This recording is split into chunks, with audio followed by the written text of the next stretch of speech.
రూపాంతరం అనే ఆత్మీయ కార్యక్రమానికి ప్రభు అయిన యేసుక్రీస్తు ప్రశస్త నామమున మీలో ప్రతి ఒక్కరికి స్వాగతం అండ్ శుభాలు.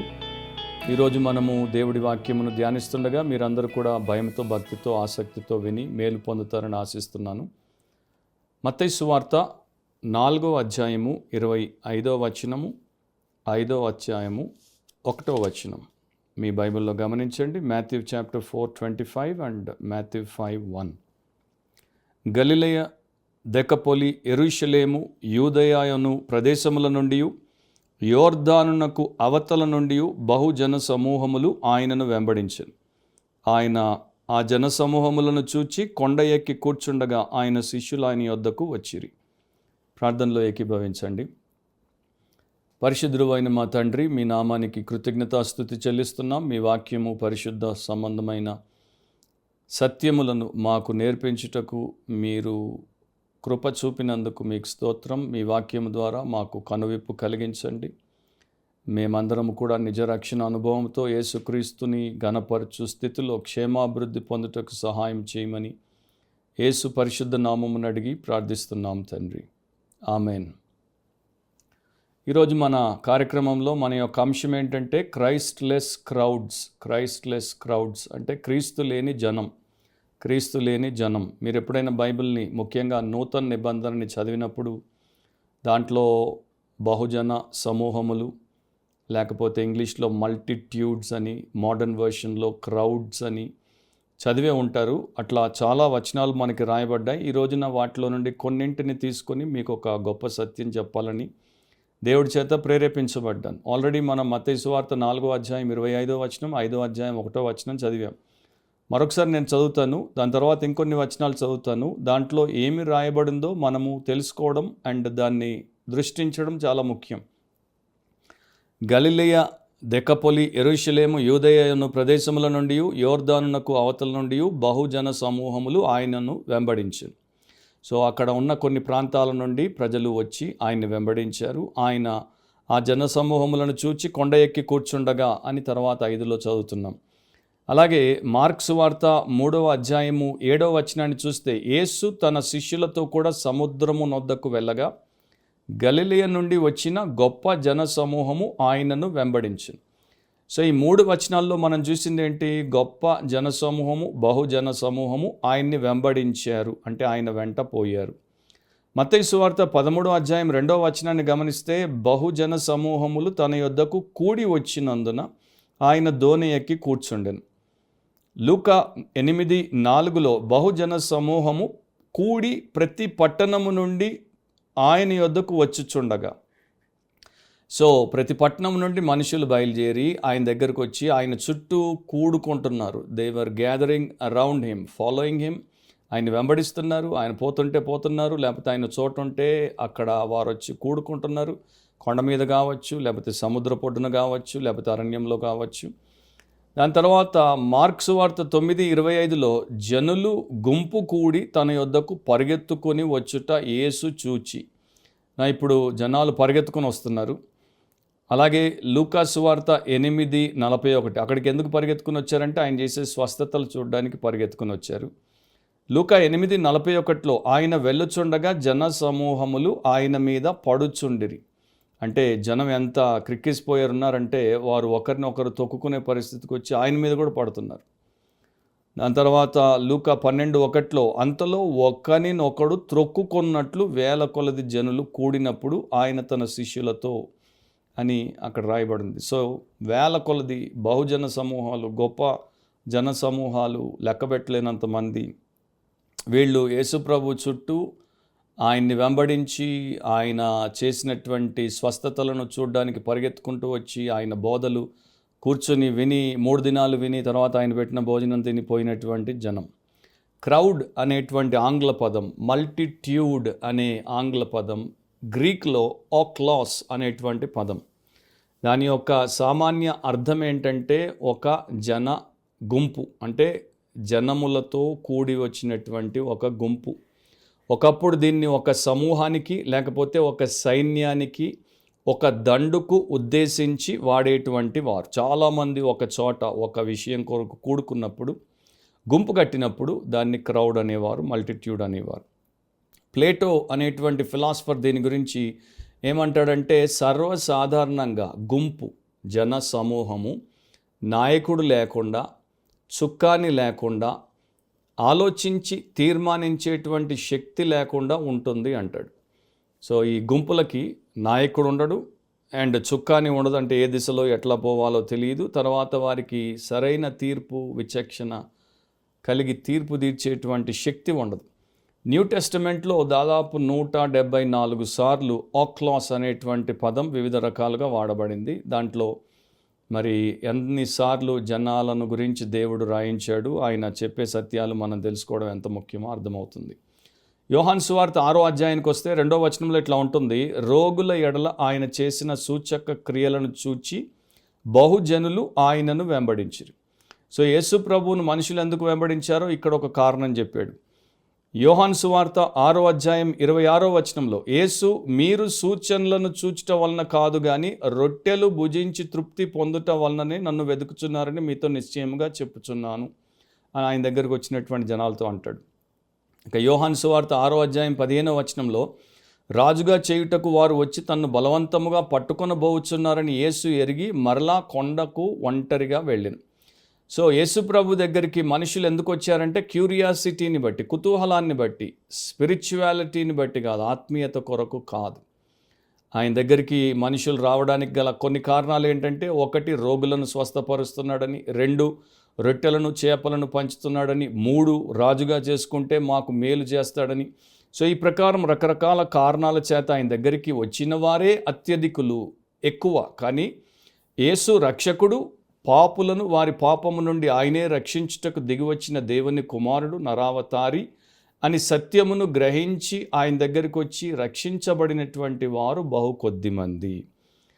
ఆయన ద్వారా పాప క్షమాపణ పొంది ఆత్మశుద్ధి చేసుకొని దేవుడిని మహిమపరుద్దామని వచ్చినటువంటి వారు బహు కొద్దిమంది.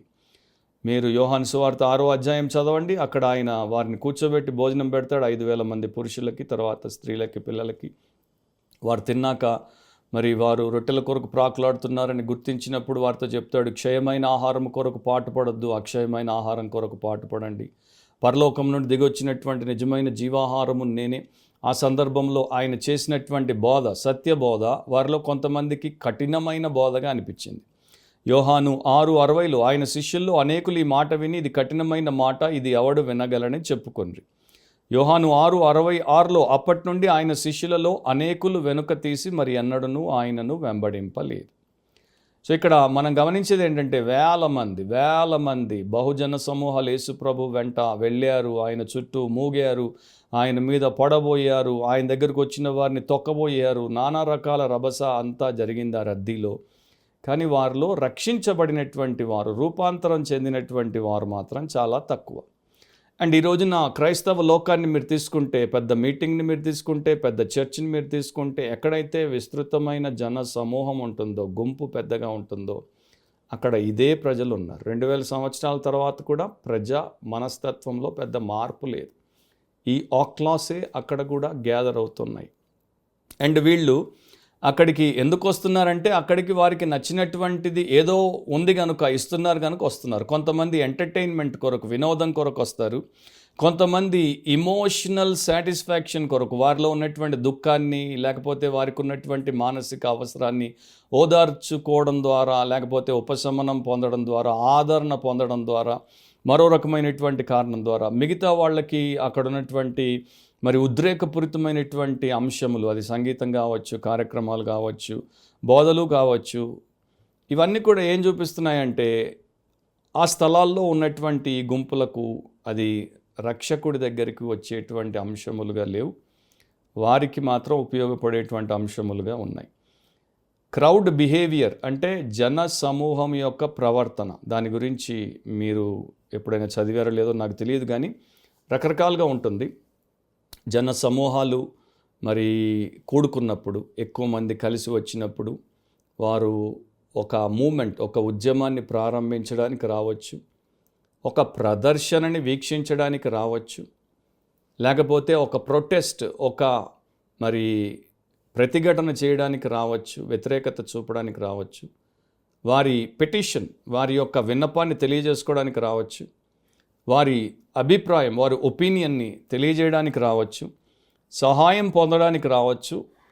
నానా రకాలుగా మనుషులు కూడుకుంటారు. మరి పెళ్ళిళ్ళకి మనుషులు వస్తారు, బోధలు వినడానికి సంఘాలకి, లేకపోతే అలాంటి లెక్చర్స్కి మనుషులు వెళ్తారు, సినిమాలు చూడడానికి జనాలు వెళ్తాయి, క్రికెట్ చూడడానికి జనాలు వెళ్తారు. సో జనాలు ఎన్నో రకాల చేత వస్తారు, పోగవుతారు, అండ్ వారు అనుకున్నది వారు అక్కడ చేసిపోతారు. 19th సెంచరీలో ఫ్రాన్స్లో ముఖ్యంగా ఒక రచయిత, ఆయన గుస్టావ్ లే బాన్ అనేటువంటి ఆయన ఈ క్రౌడ్ డైనామిక్స్ గురించి ఒక పుస్తకం రాశాడు. దాని పేరు కూడా ద క్రౌడే. 1895లో రాశాడు. అండ్ దాంట్లో ఆయన కొన్ని వివరాలు ఇచ్చాడు. దాంట్లో ఒక మాట అంటాడు, మనం ఇప్పుడు ఎరా ఆఫ్ క్రౌడ్స్ అంటే జనముల తరంలోనికి వస్తున్నాం, అంటే జనాలు మళ్ళా కూడుకునేటువంటి తరంలోనికి వస్తున్నాం. ఇక ప్రతి చోట ప్రతి కారణం చేత జనాలు పెద్ద ఎత్తున కూడుకుంటూ ఉంటారు.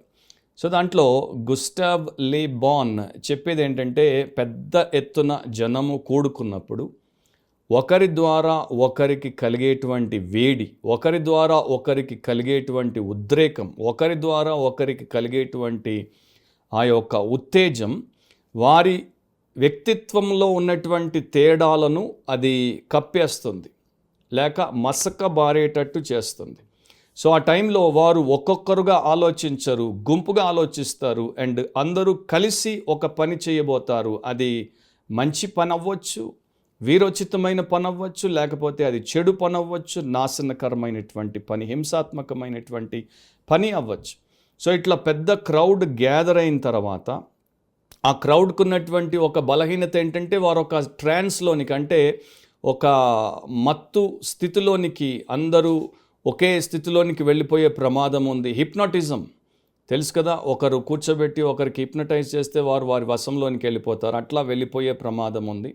ఎందుకంటే వారందరూ ఒకే దాని మీద దృష్టి పెడతారు. ఫిక్సేషన్ ఆఫ్ అటెన్షన్, ఒకే దాని మీద దృష్టి పెడతారు. మీరు క్రికెట్ చూడండి, ఒకే ప్లేయర్ మీద దృష్టి పెట్టినా, లేకపోతే కాన్సర్ట్ చూడండి, ఆ సింగరు ఆ బ్యాండ్ మీద దృష్టి పెట్టినా, లేకపోతే ఒక పెద్ద మీటింగ్ చూడండి, దాంట్లో స్పీకర్ మీద లేకపోతే సింగర్ మీద దృష్టి పెట్టిన, ఫిక్సేషన్ ఆఫ్ అటెన్షన్. ఇది తెలియకుండా సైకలాజికల్గా మనిషిలో వచ్చే మార్పు, అండ్ గుంపులో మరి ఎక్కువగా వచ్చేటువంటి మార్పు.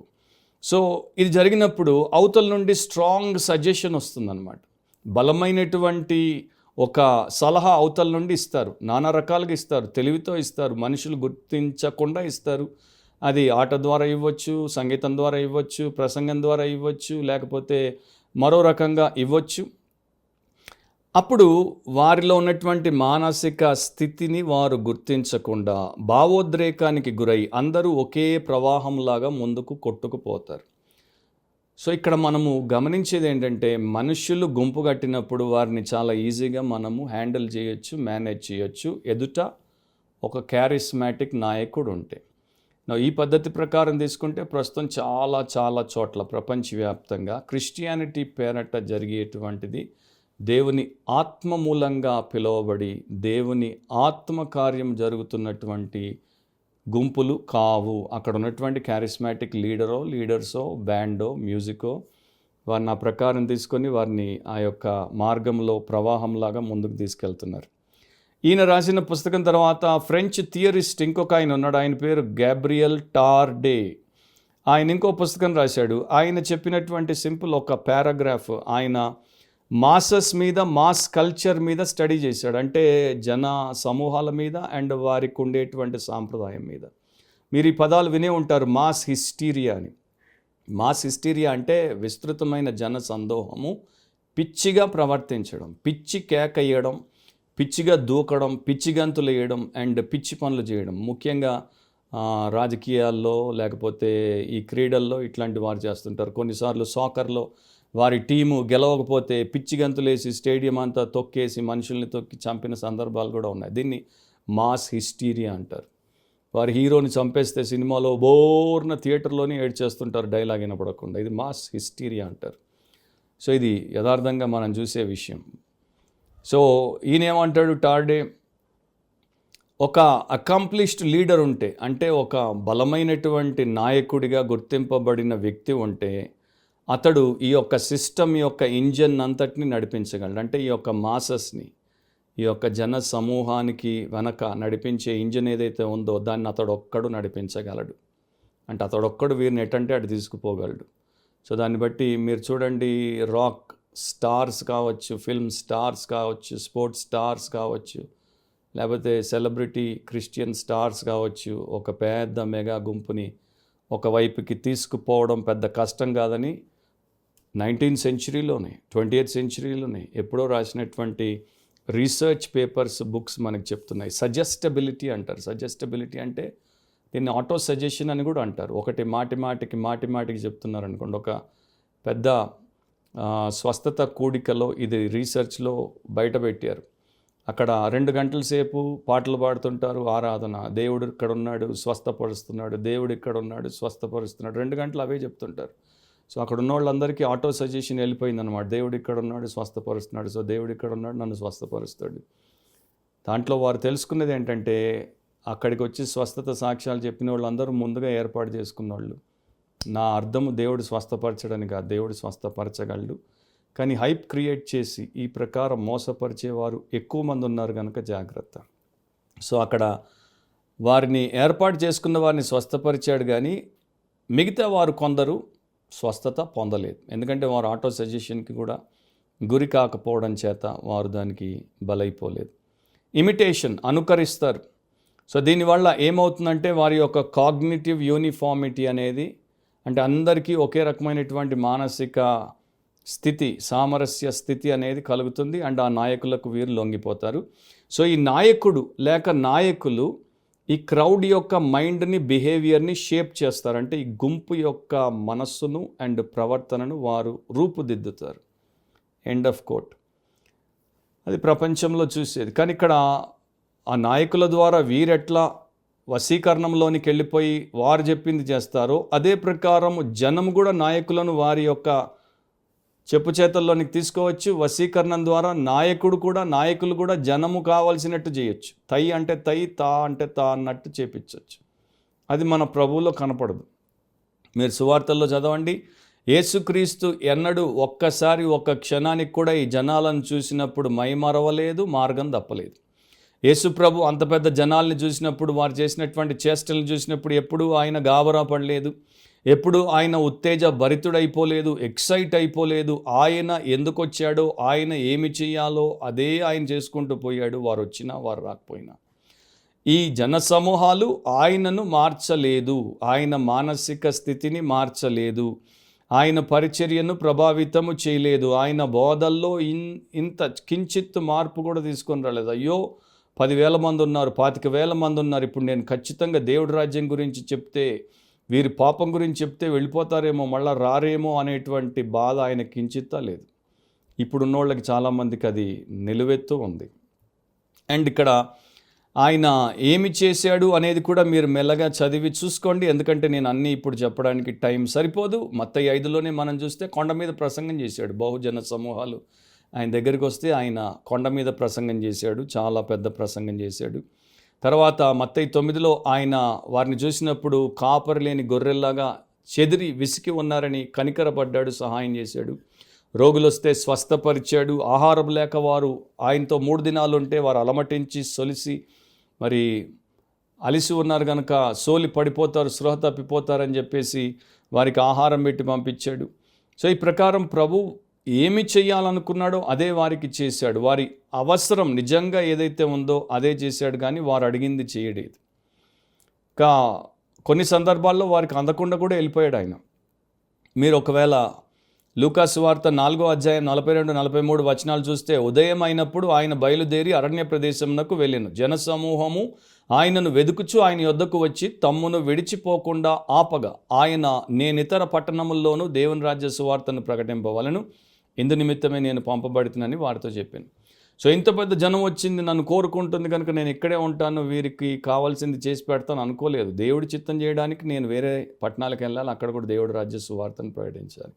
ఆయన ఎప్పుడు దేవుడి రాజ్యాన్ని పెంచాడు. ఆయన్ను వారు నెత్తిన పెట్టుకునే ప్రయత్నం చేస్తే ఆయన ఏదో మైమరిచిపోయి వారికి లోబడిపోలేదు.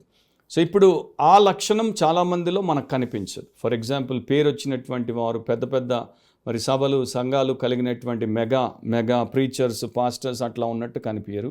ఎందుకంటే వారిని జనం మేనేజ్ చేస్తుంది అండ్ వారు జనంని మేనేజ్ చేస్తున్నారు. నాకు సంగతి జ్ఞాపకం వస్తుంది. జోహానెస్బర్గ్ సౌత్ ఆఫ్రికాలో ఒక నిజంగా జరిగిన సంగతి. ఒక యంగ్ ఆఫ్రికన్ 6వ అంతస్తు మీద నిలబడి దూకుతానన్నాడు. వెంటనే 2000 మంది జనం అక్కడ కూడుకొని దూకు దూకు దూకు అని కేకలు పెట్టారు. ఒకవైపు నుండి పట్టణపు అధికారులు వచ్చి దూకొద్దు చస్తావు, కాలు విరుగుతుందని వారు మొత్తుకుంటున్నా. ఈ 2000 మంది అరుపుల్లో వారు కొంతమంది అధికారులు కనుక వారి అరుపులు ఇతనికి వినపడకుండా దూకు అని 2 గంటల సేపు కేకేసేసరికి దూకాడు, చచ్చిపోయాడు. దాన్నే మాస్ హిస్టీరియా అంటారు. సో అతడు చావడానికి కారణం ఎవరంటే ఈ జనమే. ఇంకా అట్లాంటివి చరిత్రలో ఎన్నో ఎగ్జాంపుల్స్ మనకున్నాయి. సింపుల్ సత్యం ఏంటంటే ఆ రకంగా చాలామంది పోతారు. సో ఒకప్పుడు మంచి బోధకులుగా ఉన్నవారు, భక్తిపరులుగా ఉన్నవారు కూడా ఇప్పుడు జనము చేత క్రౌడ్ కంట్రోల్లోకి వెళ్ళిపోయారు. వారికి కావాల్సినట్టు వీరు మారిపోతున్నారు. వారు అడిగింది వీరు ఇస్తున్నారు. వారిని ఎంటర్టైన్ చేస్తున్నారు. స్పర్జన్ భక్తుడు ఎప్పుడో అన్నాడు, మనము షీప్కి ఫీడ్ని ఇవ్వాలి, అంటే మనము గొర్రెలకు మేత పెట్టాలి. మనము గోట్స్ని ఎంటర్టైన్ చేయకూడదు, మనము మేకలకు వినోదాన్ని కల్పించకూడదు అని. కానీ ఇప్పుడు గొర్రెలకు మేత సంగతి దేవుడు ఎరుగు, మేకలకు వినోదం ఎక్కువైపోయింది. ఎందుకంటే గుంపులో గొర్రెలు తక్కువ, మేకలు ఎక్కువ. అది ఇప్పుడు ఉన్న పరిస్థితి. సో క్రైస్ట్లెస్ క్రౌడ్ అనేది విస్తృతంగా పెరిగిపోతుంది. క్రీస్తు లేని జనం, ప్రపంచం అంతా ఇదే. సో ఈ క్రౌడ్స్కి 3 లక్షణాలు ఉంటాయి. 1 ఫిక్కిల్ అంటే బలహీనమైన, 2 ఫూలిష్ బుద్ధిహీనమైన, 3 ఫ్లాడ్ అంటే ప్రతి విధమైనటువంటి పొరపాటు చేసేవారు, భక్తిహీనమైన. సో మనుషులు ఇట్లా ఉంటారు. సో ఈ మనుషులు బైబిల్లో చూడండి, ఒక రోజున హోసన్నా హోసన్నా హోసన్నా అన్నారు. అదే వారంలో మరలా సిలువేయము అన్నారు. సో అయితే నెత్తిన పెట్టుకుంటారు, లేకపోతే కిందేసి కాలుతో తొక్కుతారు. అట్లాంటి జనం అన్నమాట ఈ జనం. సో వీళ్ళలో నిజంగా దేవుడి చిత్తాన్ని చేయడానికి, యేసును తమను తాము ఉపేక్షించుకొని తమ సిలువనెత్తుకొని వెంబడించడానికి రాలేదు. మనం చూసాం కదా, ఇన్ని గుంపులు, ఎన్ని వేల మందో, బహుశా లక్షల్లో ఉండొచ్చు. వీరందరూ ఎక్కడికి పోయారు? పెంతెకోస్తు దినాన్న 120 మందే మేడగదిలో ప్రార్థన చేశారు. వారి మీదే పరిశుద్ధాత్ముడు రావడం, వారు సంఘముగా ఏర్పడడం చూస్తున్నాం. వీరందరూ ఎక్కడికి పోయారు? యేసుప్రభువుని సిలువేసినప్పుడు 1000 మంది. ఈ 1000 మంది వచ్చుంటే ఆ రోమన్ సైనికులే పారిపోయేవాళ్ళేమో. సో వీళ్ళందరూ ఎటుపోయారో, crowds have gone away from Christ because they were never with Christ Jesus. వారు ఎప్పుడు కూడా యేసుక్రీస్తుతో లేరు. సో ఈ యొక్క పెద్ద సెంటర్కి వచ్చారు, ఆ పెద్ద కాన్సర్ట్కి వచ్చారు, ఆ పెద్ద సభకు వచ్చారు, ఆ పెద్ద సంఘానికి వచ్చారు, 10 ఏళ్ళు వచ్చారు, 25 ఏళ్ళు వచ్చారు, మంచిదే, రక్షించబడితే మంచిదే, రూపాంతరపరచబడితే బేష్, దేవుడికి స్తోత్రం. కానీ వచ్చారు, పోయారు, చచ్చారు, నరకానికి పోయారంటే అదే ప్రతి చోట ఈ రోజున కనబడేటువంటి భయంకరమైనటువంటి దుస్థితి. సో న్యూ టెస్టిమెంట్ మనకి స్పష్టంగా నేర్పించేది ఏంటి అంటే, దీంట్లో అనేకులు యేసు దగ్గరికి వచ్చారు కానీ ఆయన శిష్యులు అవ్వలేదు. మార్కు సువార్త మీరు చూడండి, 2వ అధ్యాయం 1 నుండి 4వ వచనం వరకు. కొన్ని దినములైన పిమ్మట ఆయన మరలా కపెర్నహూములోనికి వచ్చాను. ఆయన ఇంట ఉన్నాడని వినవచ్చినప్పుడు అనేకులు కూడి వచ్చిరి, కనుక వాకిటనైనను వారికి స్థలము లేకపోయాను. ఆయన వారికి వాక్యం బోధించుచుండగా కొందరు పక్షవాయువు గల ఒక మనుష్యుని 4 చేత మోయించుకుని ఆయన యొద్దకు తీసుకుని వచ్చిరి. చాలామంది కూడి ఉన్నందున వారు ఆయన యొద్దకు చేరలేక ఆయన ఉన్న చోటికి పైగా ఇంటి కప్పు విప్పి సందు చేసి పక్షవాయువు గల వారిని పరుపుతోనే దింపిరి. నవది 2వ అధ్యాయంలో మొదటి 4 వచనాలు. కానీ మీరు 1వ అధ్యాయం 33వ వచనం చదివితే, పట్టణమంతయు ఆ ఇంటి వాకిట కూడి ఉండెను. హోల్ టౌన్ ఒక ఇంటి దగ్గరికి వస్తే స్థలం ఎక్కడ ఉంటుంది? సో ఇమాజిన్ చేయండి, టౌన్ అంతా ఇంటి దగ్గరికి వచ్చారు, ఇల్లు చుట్టూ ఉన్నారు, ఎంత దూరం ఉన్నారో. అట్లాంటప్పుడు ఈ 4 ఒక ఆయన్ని మోసుకొని వచ్చారు. సో జీసస్ పాపులారిటీ అక్కడ అంత విస్తృతంగా ఉండింది. కానీ ఆయన వారికి వాక్యమే చెప్పాడు, పాప క్షమాపణ గురించి చెప్పాడు, మనుష్య కుమారుడే పాపాన్ని క్షమించుటకు అధికారం గలవాడని చెప్పాడు. ఈ రోజున ఆయనలాగా బోధ చేసేవారు మీకు 10 కోట్ల మంది ఉంటే మీరు ఆయనలాగా బోధ చేస్తే బేష్. కానీ అట్లా చేయని వారే ఎక్కువ. మార్కు సువార్త 10వ అధ్యాయంలో ఒక భక్తుడు అంచనా వేసి చెప్పాడు, 40 సార్లు ఈ యొక్క జన సమూహముల గురించి మార్కు సువార్తికుడు ప్రస్తావించాడు.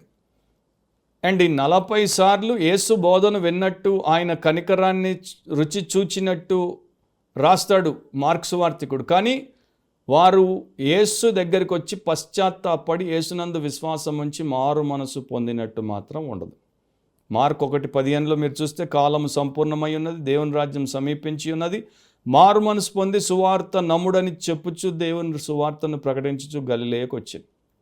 సో ప్రభు అంత స్పష్టంగా చెప్పిన వారు repentance and faith in Jesus రెండు కలిగి లేరు.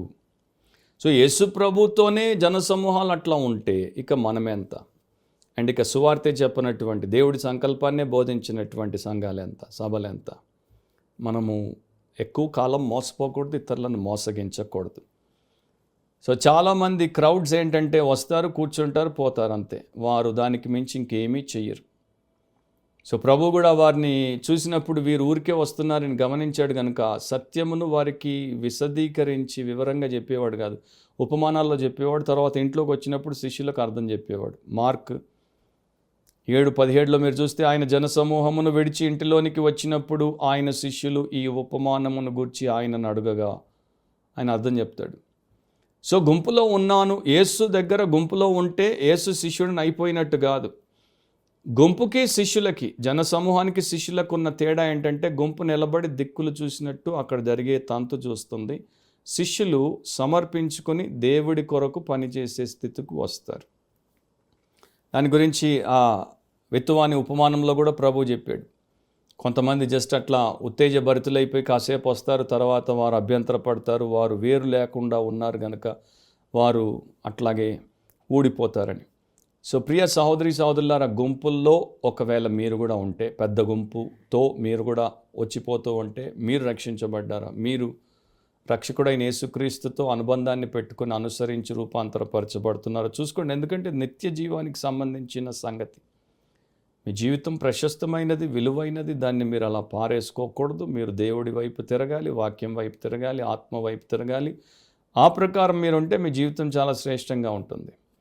తాల్ముడ్లో ఒక ఉపమానం రాశారు, అంటే ఒక నిజంగా జరిగిన స్టోరీనే రాశారు. రాబై హూనా ఆయన పేరు. AD 297లో, క్రీస్తు శకం 297 సంవత్సరం ఆయన చనిపోయాడు. చనిపోయినప్పుడు ఆయనని మరి ఆ యొక్క శవపేటికలో పెట్టి వారు ఇంట్లో నుండి బయటికి తీసుకెళ్దాం అంటే ఆ ద్వారబంధం సరిపోవట్లేదు, డోర్ సరిపోవట్లేదు. సో చాలామంది వచ్చారు, విస్తారమైన జనం. వెంటనే వాళ్ళు అన్నారు, ఈయన ఇట్లా తీసుకెళ్ళాం కనుక పైకప్పు తీసేసి పైనుండి పైకెత్తి అవతల నుండి దించుకుందాం. కానీ ఆయన శిష్యులు అభ్యంతరం చెప్పారు, మా గురువు గారిని, మా రాబైని మీరు అట్లా అవమానపరచకూడదు, ఆయన ఇట్లాగే తీసుకెళ్ళాలి. కావాలంటే తలుపును విరగ్గొట్టి దాన్ని పెద్దగా చేసి తీసుకెళ్దాం, కానీ పైనుండి కాదు. సో వారు ఆ తలుపును తొలగించి ఆయన అట్లాగే తీసుకెళ్ళారు. సో ఇక్కడ ఒక పాయింట్ ఏంటంటే, వారు నిజంగా వారి గురువుని ఘనపరచాలనుకున్నారు కనుక దానికోసం మార్గమును వెతుక్కున్నారు, అంటే సమస్యను పరిష్కరించారు. మనం కూడా యేసుక్రీస్తు ప్రభువు దగ్గరికి నిజంగా రావాలి. యేసుక్రీస్తు ప్రభువే మన రక్షకుడు అవ్వాలి, మన రాజు అవ్వాలి, మన దేవుడు అవ్వాలి, మన ఉద్ధారకుడు అవ్వాలి అనుకుంటే మనం తప్పకుండా సత్యాన్ని తెలుసుకుంటాం. సత్యం ప్రకారం మనల్ని దేవుడు ఏ ప్రకారం మలిస్తే అట్లా మారుతాం. పాపం ఒప్పుకుంటాం, విడిచిపెడతాం. యేసుక్రీస్తునందే విశ్వాసం ఉంచుతాం, మనల్ని ఉపేక్షించుకుంటాం, సెలవునెత్తుకుంటాం, ఆయన్ని మాత్రమే వెంబడిస్తాం. అది కూడా ఆయన వాక్యం ప్రకారం. అది మనకి ధన్యత, అది మన ఆధిక్యత, అది మనకు నిత్య ఆశీర్వాదాన్ని తెచ్చిపెట్టే అంశం. అది మీరు గ్రహించి మీరు, మీ కుటుంబం, మీ సంఘం ఆ ప్రకారం ఉంటారని ఆశిస్తూ ప్రార్థిస్తూ ప్రార్థనలో ఏకీభవించండి. అండ్ మీ కళ్ళు మూసుకొని ఉండగా నిజంగా దీని గురించి గంభీరంగా ఆలోచించండి. అండ్ ఏ ఒక్కరూ మోసపోయి నశించిపోకుండా ప్రతి ఒక్కరు రక్షించబట్టకి దేవుడు ఈ సత్యములన్నింటినీ వివరముగా వాక్యంలో మనకిచ్చాడు. వాటిని మనం బొత్తిగా తెలుసుకోకుండా మన ఇష్టానుసారంగా మనకు కావాల్సిన చోటుకి వెళ్ళి, కావాల్సినప్పుడు వెళ్ళి, కావాల్సింది చూసి, కావాల్సింది చేసి వస్తూ పోతూ ఉంటే మనకి మనమే అన్యాయం చేసుకున్న వారం అవుతాం. అట్లా ఉండకుండా దేవుడు సర్వోన్నతుడు, సర్వశక్తుడు, సర్వజ్ఞాని, సత్యస్వరూపి, ఆయన ద్వారా మేలు పొందుట ధన్యత. క్రీస్తు లేని జనం పెరిగిపోతుంది, దాంట్లో మనం ఉండకుండా చూసుకుందాం. పశ్చాత్తాపడండి, పాపం ఒప్పుకొని విడిచిపెట్టి యేసు ద్వారా క్షమించబడి శుద్ధి చేయబడి ఆయన్ని వెంబడించండి. ప్రేమ స్వరూపుడు అయిన మా ప్రభువా, నీకే కృతజ్ఞతా స్తోత్రాలు. మమ్మను వెదికి రక్షించుటకు మీరు చేసిన గొప్ప సెలవు కార్యము కొరకు మీకు స్తోత్రాలు. మీ వాక్యాన్ని మాలాంటి వారికి మీరు ఇచ్చినందుకు మీకు స్తోత్రాలు. మీ పరిశుద్ధాత్మ మాకు సత్యాన్ని చూపించి నేర్పించి నడిపించుటకు మాతో ఉన్నందుకు మీకు స్తోత్రాలు. మంచి స్థానిక సంఘాలను మీరు ఏర్పాటు చేసినందుకు మీకు స్తోత్రాలు. మంచి భక్తిగల సేవకులను కూడా మీరు కొందరిని ఇచ్చినందుకు మీకు స్తోత్రాలు. ఆ ప్రకారం అందరూ మీ శిష్యగణంలో ఉండి మిమ్మల్ని వెంబడించుట కార్యము చేయమని యేసుక్రీస్తు శ్రేష్టమైన నామమును అడిగి ప్రార్థిస్తున్నాం తండ్రి. ఆమేన్. ప్రభు అయిన యేసుక్రీస్తు యొక్క కృప, తండ్రి అయిన దేవుని ప్రేమ, పరిశుద్ధాత్మ అన్యోన్య నిత్య సహవాసం, ఆయన వాక్యం విని విశ్వాసముతో విధేయత చూపు ప్రతి ఒక్కరికి ఇప్పుడు ఎల్లప్పుడూ సంఘానికి సదాకాలం తోడై ఉండును గాక. ఆమేన్.